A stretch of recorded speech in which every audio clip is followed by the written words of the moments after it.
역대상 2장 1절에서 24절까지의 말씀.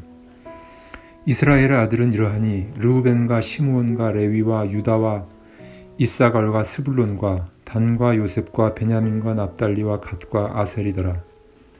유다의 아들은 에르와 오난과 셀라니, 이 세 사람은 가나안 사람 수아의 딸이 유다에게 낳아준 자요. 유다의 맏아들 에르는 여호와 보시기에 악하였으므로 여호와께서 죽이셨고, 유다의 며느리 다말이 유다에게 베레스와 세라를 낳아주었더니 유다의 아들이 모두 5이더라. 베레스의 아들은 헤스론과 하물이요, 세라의 아들은 시므리와 에단과 헤만과 갈골과 다란이 모두 5사람이요. 갈미의 아들은 아갈이니 그는 진미를 시킬 물건을 범하여 이스라엘을 괴롭힌 자이며, 에단의 아들은 아사라더라. 헤스론이 낳은 아들은 여라무엘과 람과 글루베라. 람은 암미나답을 낳고 암미나답은 나손을 낳았으니 나손은 유다 자손의 방백이며, 나손은 살마를 낳고 살마는 보아스를 낳고 보아스는 오벳을 낳고 오벳은 이세를 낳고 이세는 맏아들 엘리압과 둘째 아비나답과 셋째로 시므아와 넷째로 느다넬과 다섯째로 랏대와 여섯째로 오셈과 일곱째로 다윗을 낳았으며, 그들의 자매는 스루야와 아비가일이라.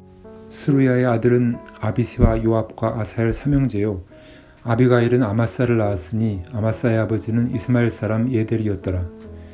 헤스론의 아들 갈렙이 그의 아내 아수바와 여리우색에서 아들을 낳았으니 그가 낳은 아들들은 예셀과 소밥과 아르돈이며, 아수바가 죽은 후에 갈렙이 또 에브라색에 장가들어 에브라시 그에게 훌을 낳아주었고, 훌은 우리를 낳고 우리는 부살레를 낳았더라. 그 후에 헤스론이 60세에 빌르앗의 아버지 마길의 딸에게 장가들어 동침하였더니 그가 수굽을 헤스론에게 낳아주었으며, 수굽은 야일을 낳았고 야일은 길르앗 땅에서 23 성읍을 가졌더니 그술과 아람이 야일의 성읍들과 그낫과 그에 딸린 성읍들 모두 60을 그들에게서 빼앗았으며, 이들은 다 길르앗의 아버지 마길의 자손이었더라.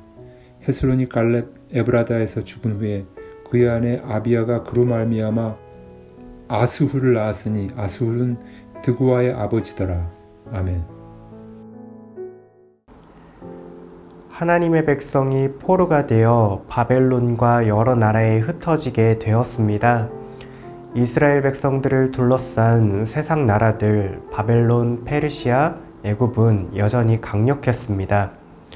역대기의 말씀은 바람 앞에 꺼져버릴 등불과 같은 신세인 이스라엘 백성들에게도 여전히 소망이 남아있음을 가르쳐 줍니다. 그들은 하나님의 백성이며 하나님은 이스라엘과 맺은 언약을 기억하고 계심을 일깨워 줍니다. 그 대표적인 증거가 바로 족보입니다. 1장에서는 아담부터 아브라함에게까지 이어지는 역사를 통해 하나님의 선택과 은혜를 증거합니다. 2장부터 8장까지는 이스라엘의 12지파의 족보를 소개하는데요. 제일 첫 번째로 유다 지파의 족보를 소개합니다. 유다 자손들이 지나온 역사에는 어떠한 하나님의 흔적이 남아 있을까요? 유다 자손들의 이름을 보면 낯익은 이름도 있고 처음 보는 이름도 있습니다. 익히 알려진 이름 중에는 차라리 족보에 들어가지 않았으면 하는 이름도 있습니다. 거룩한 하나님 나라 백성의 계보에는 어울리지 않는 이름입니다. 대표적으로 유다의 첫 아들 에르와 며느리 다말이 있습니다. 3절에서 에르는 여호와 보시기에 악하여 죽임을 당했다라고 기록합니다.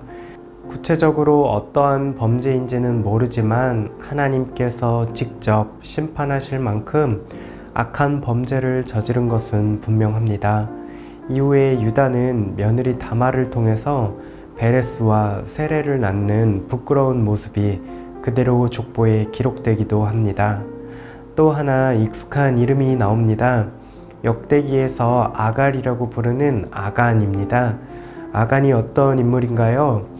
여리고성을 정복할 때에 하나님께서 모두 진멸하여 바치라고 한 그 물건을 탐욕을 따라 훔친 사람입니다.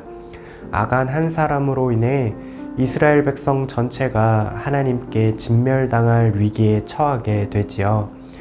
세상 기준에서 보자면 이들의 이름은 이스라엘 백성들에게 상처만 남긴 부끄러운 이름입니다.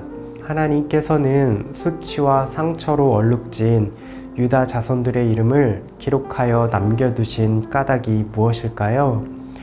역대기를 읽고 있는 포로기 이스라엘 백성들도 역시 수치와 상처로 얼룩져 있습니다.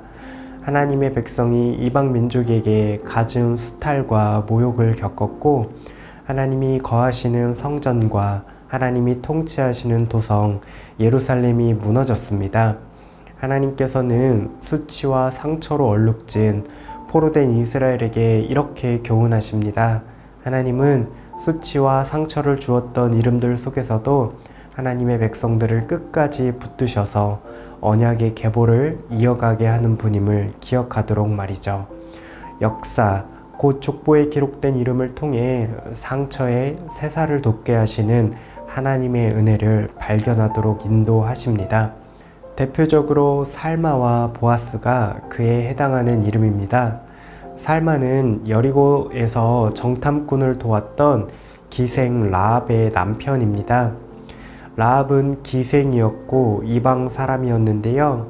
하나님에 대한 소문을 듣고 하나님 편에 서서 하나님을 따르고자 했습니다. 하나님께서는 자격 없는 라합을 하나님의 백성으로 기꺼이 받아주셨지요. 살마와 라합 사이에 태어난 자녀가 바로 보아스입니다. 보아스는 모압에서 온 이방 여인 룻과 결혼한 사람이지요. 마침내 보아스 아래로 위대한 이스라엘의 왕 다윗이 태어나게 되었습니다. 또 하나 인상적인 이름이 20절에 나오는데요. 부살렐이라는 이름입니다. 부살렐은 출애굽기에서 하나님의 영에 충만하여 지혜와 명철 가운데 성막을 건축하는 일에 쓰임받은 인물입니다. 이처럼 유다의 계보는 수치와 상처로 시작하는 이름들에서 영광스러운 하나님 나라를 세워가는 거룩한 백성들의 이름으로 이어지게 됩니다.